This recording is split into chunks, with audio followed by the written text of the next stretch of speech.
Ever wondered what happens when you're put under anesthesia?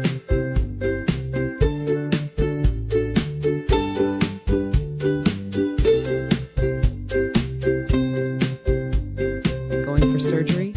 Let's see what happens when anesthesia kicks in.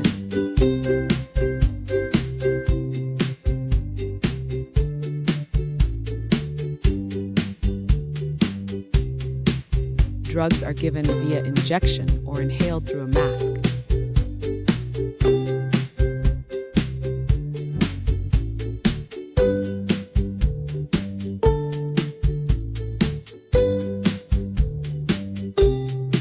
These drugs travel to your brain and block awareness of pain or surroundings.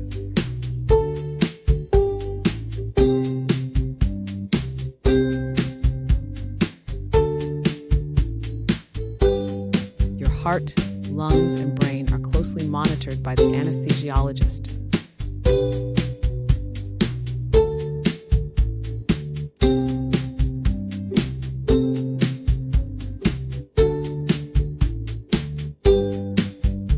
And when it's done, you wake up pain-free.